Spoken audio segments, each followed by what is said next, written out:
में तो हम है ही नहीं। अभी तो हम सरकारी नौकरियों में उलझे हुए पड़े हैं, उसमें भी मलाई वाले पद हमारे वालों को कम मिलते हैं। हमारे को पद कौन से मिलेंगे?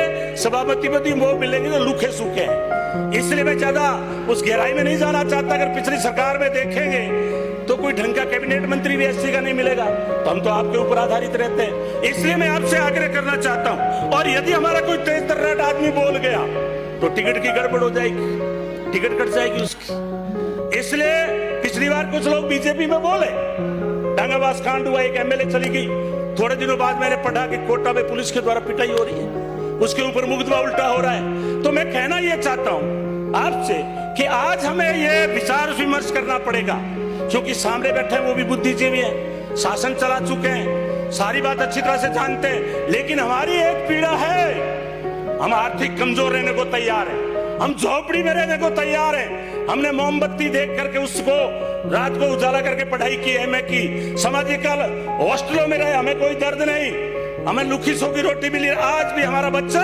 जो समाज कल्याण हॉस्टल में रह रहा है उसको कोई किसी तरह की बड़ी सुविधा नहीं है। हम जब हॉस्टल में जाते हैं, गद्दे पुराने हैं, चादर मेली पड़ी है, आटे में इलिया पड़ी है, सब्जी आती है उसमें भी आधा सुपरडेट माल बढ़ा जाता है। इसलिए बहुत सारी बातें हैं, वो परिस्थिति हम झेलने को तैयार है।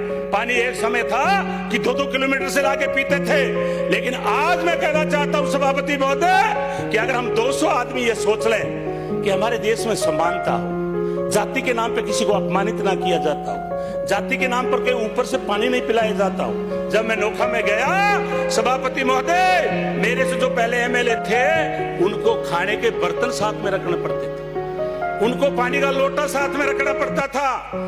मैं तो कहता हूं एक दिन अछूत बन के हमारी तरह आप जी के देखो, ताकि आपको भी एहसास हो कि अछूत का जीवन क्या है। इसलिए मैं आपसे आग्रह करना चाहता हूं सभापति महोदय कि मैं ना आपसे धन की मांग कर रहा हूं, वो जो सुविधा है सभी आप इस संविधान के अंदर वो दें। मैं तो आपसे एक ही मांग कर रहा हूं, हमें आत्म सम्मान चाहिए।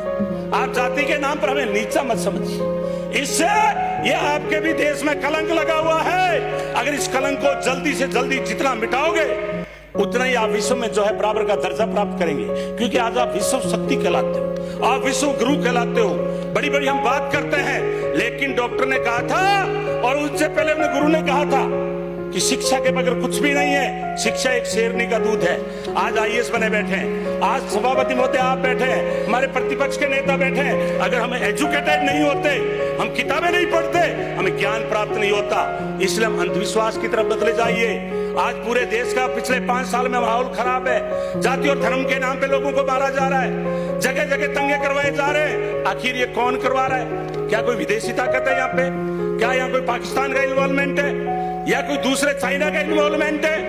मैं इसलिए निवेदन करना चाहता हूँ सभापति महोदय कि अगर हम देखते हैं वीडियो, एक गरीब दलित बच्चे को पीट के बुरी तरह से बांध के पीटते हत्या कर दी जाती है। एक अल्पसंख्यक के, चलो अल्पसंख्यक की आज बात नहीं करेंगे, एससी की बात, फिर भी किसी भी जाति और धर्म के नाम पर उसको अपमानित मत करो। आज यूपी के अंदर राम राज्य है, वहां आज गांव के गांव में दलितों को पीटा गया।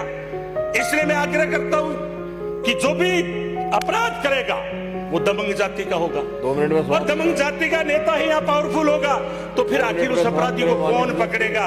इसलिए मैं हाथ जोड़ के निवेदन करता हूं, हमें आप कुछ मत दो, लेकिन हमें बराबर का सम्मान दे दीजिए, ताकि हमारे देश की तरक्की हो और विश्व में जो हमारा असामाजिकता का जो कलंक लगा हुआ है, इस हम कलंक को मिटा सके, ताकि आपको बार बार धर्मांतरण के नाम पे प्रदर्शन नहीं करना पड़े।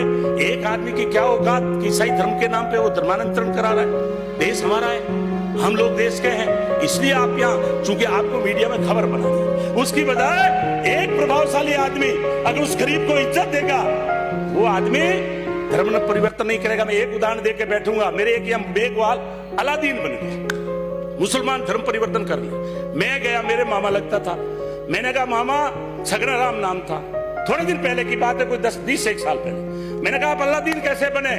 उन्होंने कहा गोविंद राम, मेरे पे 20,000 रुपया खर्चा था, मैं किसी के पास जाता हूँ बढ़िया उधार नहीं देता, किसी के पास जाता हूँ उधार पैसा नहीं देता, किसी के पास जाता हूँ कि पानी पिला तो जाति पहले पूछते हैं। आज मैं अलादीन बन गया हूँ, मस्जिद में बैठा हूँ, चारों तरफ से आराम से मेरे को नॉन वेज बकरे बढ़िया बढ़िया काट के खिलाते हैं, अच्छी मेरी सेवा करते हैं, मौलवी जी कह के मेरे को बतलाते हैं, मेरे तो कलंक मिट गया छुआछूत का।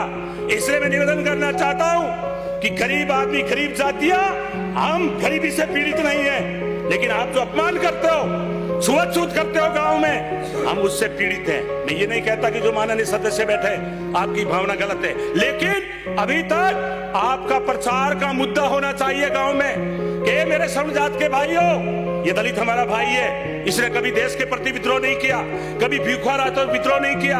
हमारे घरों में ये काम करने वाले लोग, हमारी सफाई करने वाले लोग, और हम इसके साथ छुआछूत कर रहे हैं। इसलिए मैं निवेदन करना चाहता हूं सभापति महोदय कि अगर हमें देश को विकास की ओर ले जाना है तो बाबा साहब ने एक कहा है, वे धन्य हैं जो अनुभव करते हैं कि जिन लोगों में हमारा जन्म हुआ है उनका उद्धार करना हमारा कर्तव्य है। धन्य है वे जो गुलामी का खात्मा करने के लिए सब कुछ न्यौछावर करते हैं, और धन्य वे हैं जो सुख और दुख, मान और सम्मान, कष्ट और कठिनाइयों, आंधी और तूफान की परवाह किए बिना तब तक संघर्ष करते रहेंगे जब तक एस्प्रियों को, अछूतों को उनके मानवीय जन्म सिद्ध अधिकार ना मिल जाए।